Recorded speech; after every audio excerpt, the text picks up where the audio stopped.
એમાં એ simple engine લગાવીને બહુ સ્પીડથી એ લોકો ચાલી શકે. બોટની સાઈઝ ઓછી હોય, નાની હોય છે, અને એમાં ઓવીએમ જે ઇન્જિન હોય બહાર લાગતો હોય, જેનાથી બહુ તરત જ બહુ તેજ સ્પીડ પકડી લે છે.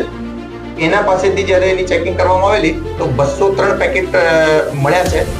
203 પેકેટમાં જે કેમિકલ છે, વ્હાઇટ કલરનો પાવડર જેવું છે, જેના હાલમાં જસ્ટ બોટ અમારી જેટી ઉપર આવી છે.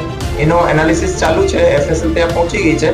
પ્રાઇમા ફેસી જે છે કે જે આપણો હિરોઈનનો જે ટ્રેડિશનલ જે ડ્રગ કિટ છે, એની અંદર એ કેમિકલ ડિટેક્ટ નથી થઈ રહ્યો, તો એના આગળ જે એફએસએલમાં મોકલવાની કામગીરી ચાલુ છે, અને એના વિરુદ્ધમાં બંને વિરુદ્ધમાં એફઆઈઆર લેવાની કામગીરી ચાલુ છે.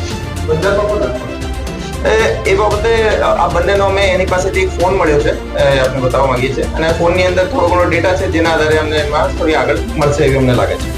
એની પહેલા કોઈ લોકો આવ્યા છે? નહીં, એ આપ જાણો છો, દર વખતે થોડીક આ લોકો સાથે શરૂઆતમાં તકલીફ હોય છે કે એ લોકો બલુચી લેંગ્વેજ યુઝ કરતા હોય છે, તો સ્ટાર્ટિંગ કમ્યુનિકેશન એસ્ટેબ્લિશ થવામાં થોડોક ટાઈમ લાગતો હોય છે.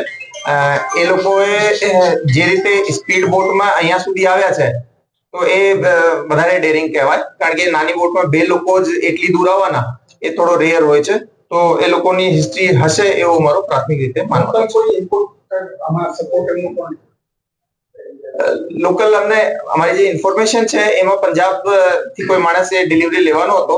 આ જે ડિલિવરી છે એના માટે અમારે પંજાબના થોડા ઘણા જે શંકાસ્પદ લોકો છે, આની ચેકિંગ પણ ચાલુ છે. પરંતુ આપ જાણો છો કે નાર્કોટિક્સના કેसेस હોય, એવો કોઈ પણ કેसेस હોય, એમાં પોઝિશન અને એવિડન્સ પણ ઇમ્પોર્ટન્ટ હોય છે. તો એના પર અમે કામગીરી કરશું અને ફોલોઅપ ક્યાંય હશે તો આપને આપીશું. કલાક ઓપરેશન એ લગભગ પરમ દિવસે રાત્રે અહીંયાથી ટીમ્સ રવાના થઈ હતી, અને લગભગ 140 માઇલ લગભગ કોસ્ટગાર્ડથી શિપથી એ લોકો ગયા હતા. ત્યાં લગભગ 8-10 કલાકની વોચ પછી આ લોકોના બોટ જોવા મળી હતી અને પકડ્યા હતા. સર, ચાબહાર ઈરાનના નેટિવ હતા અને તો બીજી કોઈ કન્ટ્રી સાથે ઇન્વોલ્વમેન્ટ હતું? કારણ કે ડાયરેક્ટ આવ્યા હતા ઈરાનથી ગુજરાત સુધી, કે કોઈ બીજી કન્ટ્રી ઇન્વોલ્વમેન્ટ હતું આમ? નહીં, હાલ પૂરતી જે ઇન્ફોર્મેશન જે છે, અને પ્રાથમિક રીતે જે બોટની બનાવટ વગેરે પણ જે છે નાની, એ બધું જોતા એ લોકો ઈરાનથી ડાયરેક્ટ જ અહીંયા આવે છે. અને આપણે જોશો તો મેપ ઉપર જે કોનાર્ક જે ચાબહાર જે છે, એ ઈરાનના એકદમ લગભગ ઈસ્ટર્ન પાર્ટમાં હોય છે, પાકિસ્તાનથી અડીને છે.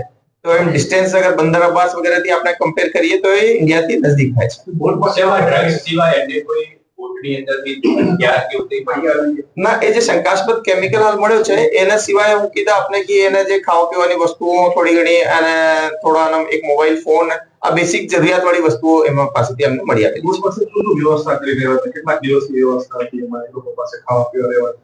જો એક વસ્તુ આપણે સમજીએ કે જે મોટી બોટ હોય છે એના અંદર એ લોકો મોટી લાંબા સમય સુધીની ફિશિંગ કરતા હોય છે, તો